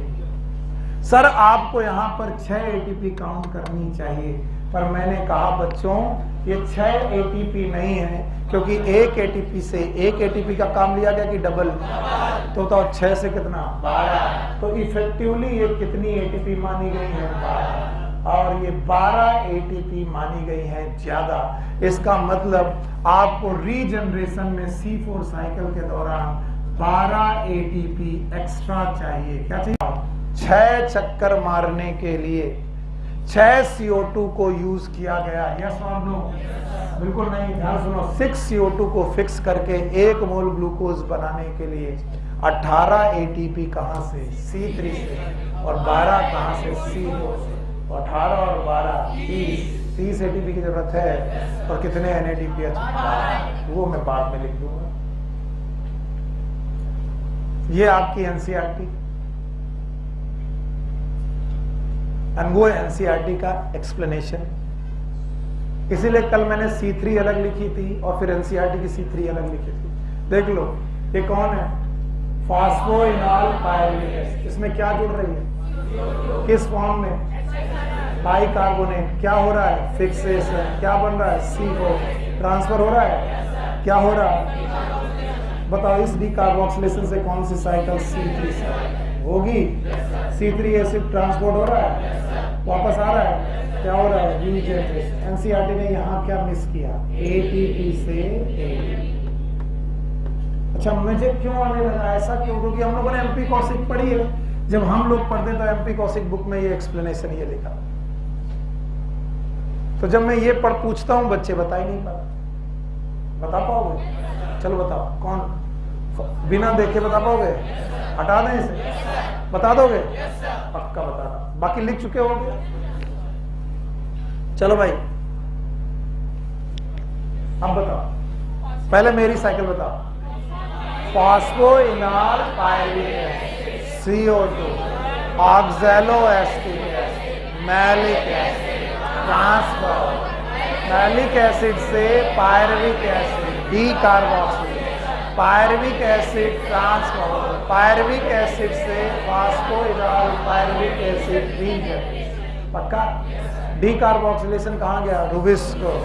C3 साइकिल हुई, कार्बोक्सिलेशन, रिडक्शन, कोई दिक्कत? यहाँ पर केवल एक सेल थी, मीजोफिल। यहाँ पर 2 हैं, मीजोफिल। चलो अब इक्वेशन लिखेंगे। 6 टन के लिए 6 कार्बन डाइऑक्साइड फिक्स करके 1 ग्लूकोज बनाना है, और ये काम करने के लिए 6 कार्बन डाइऑक्साइड को फिक्स करने के लिए 18 ATP प्लस 12 ATP की जरूरत है, दैट इज 30 ATP। और मैं इनको भी अलग अलग लिख देता हूं। 18 ATP में 12 for reduction in C3, 6 for regeneration in C3, यानी ये सब के सब C3 से हैं, और 12 की 12 रीजनरेशन इन C4। तो टोटल कितनी ATP? 30। इन्हीं बेटा 6 कार्बन डाइऑक्साइड के लिए 12 NADPH।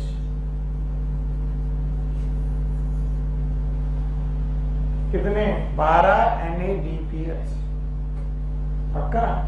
इसका मतलब अब मैं आसानी से बोल सकता हूं कि चूंकि 6 कार्बन डाइऑक्साइड को फिक्स करने के लिए 30 एटीपी की जरूरत है, इसलिए 1 कार्बन डाइऑक्साइड के लिए 5 एटीपी की जरूरत है।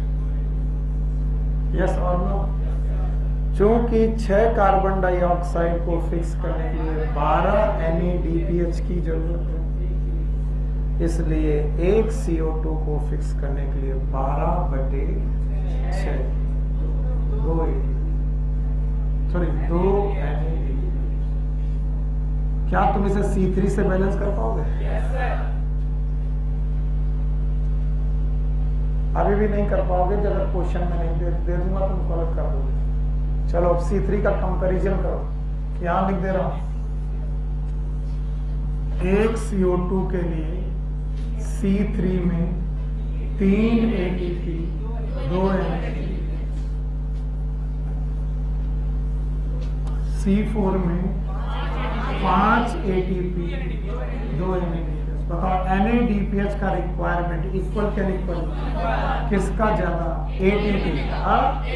तो बताइए, इनको नॉन साइक्लिक और इनको नॉन साइक्लिक लगभग बराबर, लेकिन इनमें साइक्लिक ज्यादा। ये बात किसी को पल्ले नहीं पड़ेगी। फिर से सुनो,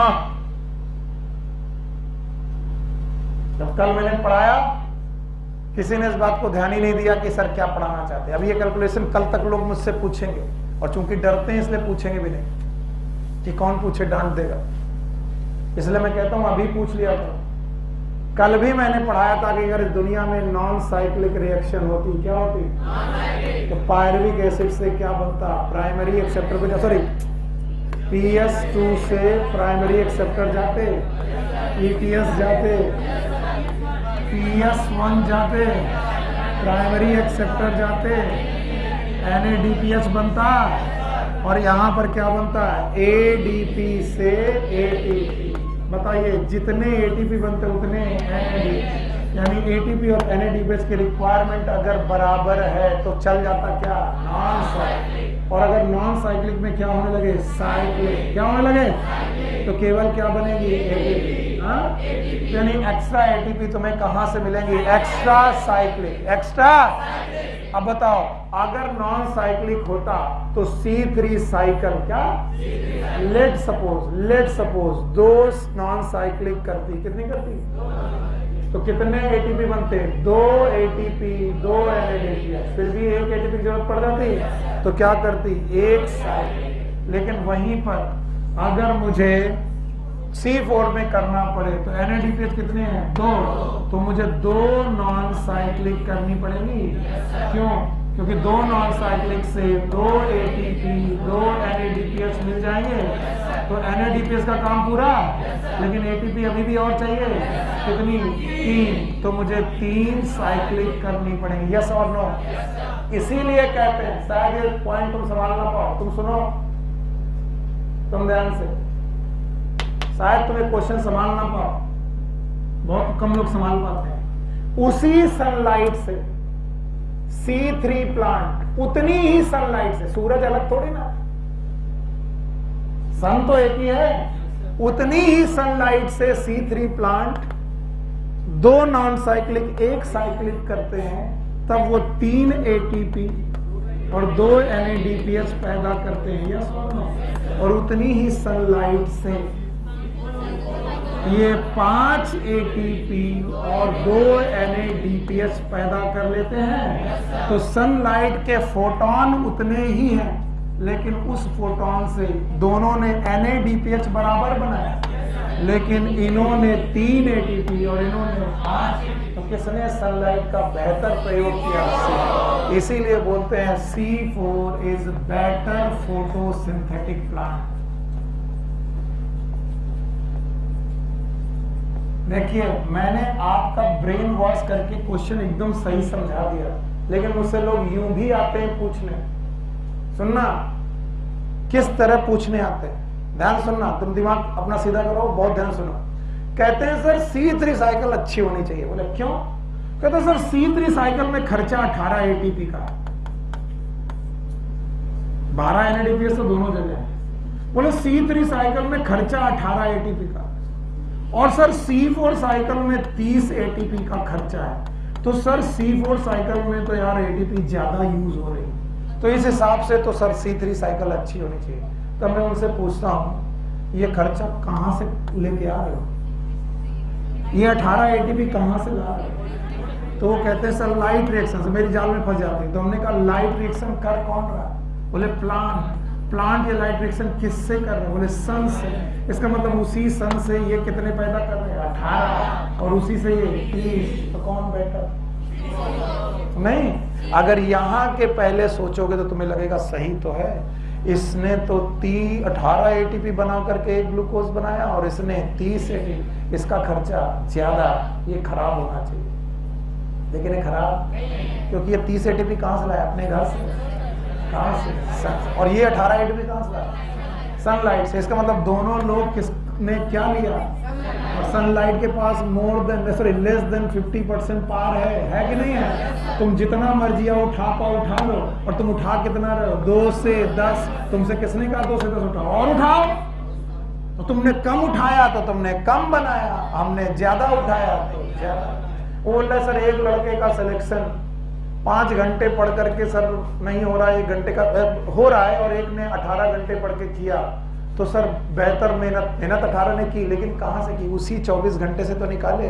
तो उस 24 घंटे से किसने ज्यादा मेहनत की? जिसने 18 की। तो विच इज बेटर? 18, क्योंकि यहाँ ब्रेन की बात है, ब्रेन क्वालिटी आ जाती है, यहाँ क्वालिटी नहीं क्वांटिटी की बात है। तो उसी सनलाइट से इन्होंने कितना बनाया? 18, और उसी से इसने 30। तो बताओ विच इज बेटर?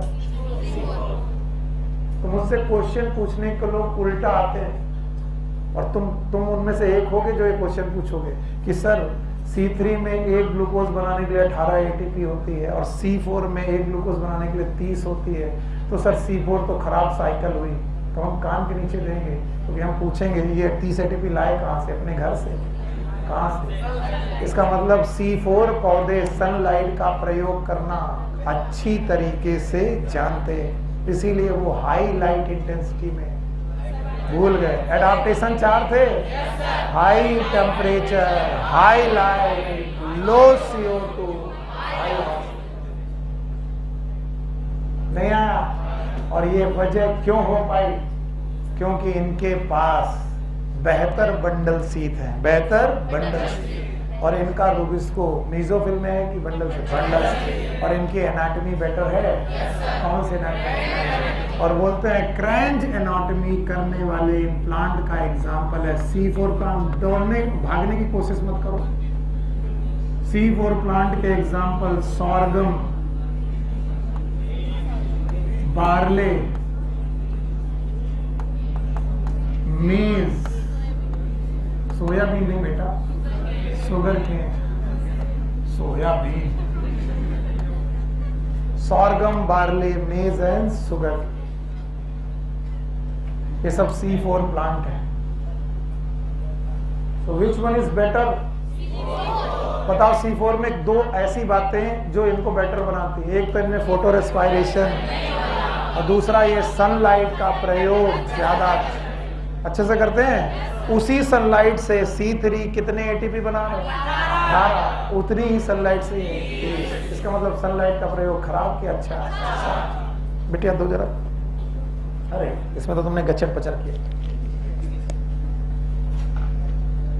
अब देखना इन क्वेश्चन के भी लड़ाइयां हैं, तो पता नहीं किस कोचिंग में तुमने क्या पढ़ा, और तुम वो वाली बात हमसे पूछोगे, हम मारेंगे। हाँ, जवाब चाहिए। पेज नंबर 221, ये रहे कैरेक्टर,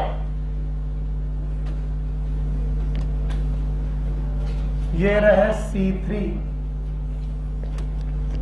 ये रहे C4 प्लांट के नाम है, और ये रहे ऑप्शन। चूज इसी में से एक करना, अपने मन से चूज नहीं करना। ऑप्शन उन्हीं ऑप्शन में से C3 और C4 के लिए चूज करना है। पहला character, cell type in which Calvin cycle takes place. Cell type जिसमें C3 हो, और ऑप्शन क्या क्या दिए इन्होंने? मीजोफिल, बंडल सी हो। अच्छा, बताओ। C3 में मीसोफिल, C4 में बंडल से। जानवी थप्पड़ पड़ेगा बहुत तेजी का। वाई बहुत? कौन सी साइकिल? Calvin cycle. यहां पर कौन सी चल रही थी? C4। और यहां पर कौन चल रही? C3। बहुत ध्यान से जवाब दो। कैल्विन साइकिल मतलब हाँ, C3 साइकिल C3 प्लांट में कहां होती है? C4 में। पहला क्वेश्चन हो गया। कंफ्यूजन हो पूछ लो, बाहर मिलकर मत बोलना फला सर ने ये पढ़ाया था, फला सर ने भूसा भर देंगे। पहला क्वेश्चन, एनी डाउट? हाथ उठाओ। नहीं। दूसरा, cell type which in the initial carboxylation, initial carboxylation, पहला कार्बोक्सिलेशन इनमें दोनों में पहला कार्बोक्सिलेशन कहा? मीसोफिल। अगला question, how many cell type does, cell type कितने प्रकार की जिनमें CO2 फिक्सेशन होता है? C3 में 1 कौन सी? मीसोफिल। उसमें 2 टाइप, सही है। कौन कौन? मीसोफिल एंड बंडल से।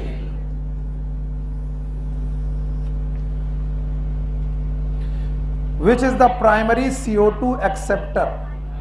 सुनो CO2 acceptor, that is primary acceptor. Primary बोलो। यहाँ पर RUBP और यहाँ पर फॉस्फोइनॉल पायरेट। कितने carbon?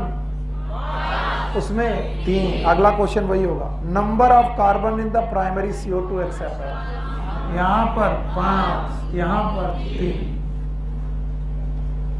Which is the primary CO2 fixation product? Primary product, yes, इनका 3-फॉस्फोग्लिसरिक एसिड। कितने कार्बन? और इनका ऑक्सैलोएसिटिक एसिड। कितना carbon? 4। Number of carbon in the primary CO2 fixation product, कितने कार्बन? 3 कार्बन और इसमें 4। Does the plant have Rubisco? Yes. दोनों में Rubisco है। कहाँ है वो भी पूछेंगे। Does the plant have PP case? No. Yes. ये था Rubisco का क्वेश्चन, ये पेप केस का।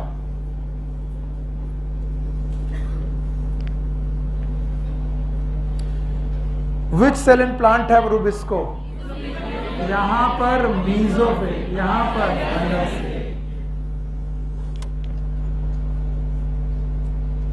CO2 fixation under high light condition.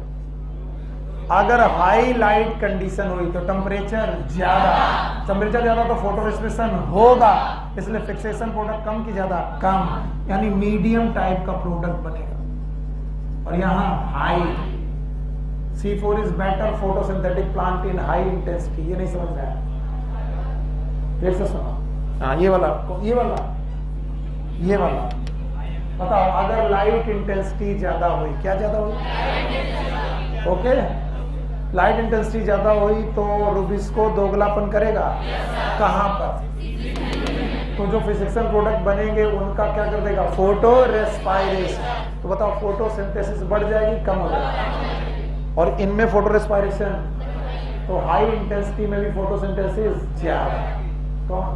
C4। आगे, whether photo respiration is present in low intensity, ना तो C3 में ना तो C4। फोटो रेस्पायरेशन कब होता है? 4 कंडीशन याद है? टेम्परेचर ज्यादा, CO2 कम, ऑक्सीजन ज्यादा, लाइट इंटेंसिटी ज्यादा, तभी फोटो रेस्पायरेशन होगा। अगर लाइट इंटेंसिटी कम है तो C4 में तो होता ही नहीं है और C3 में भी नहीं हो।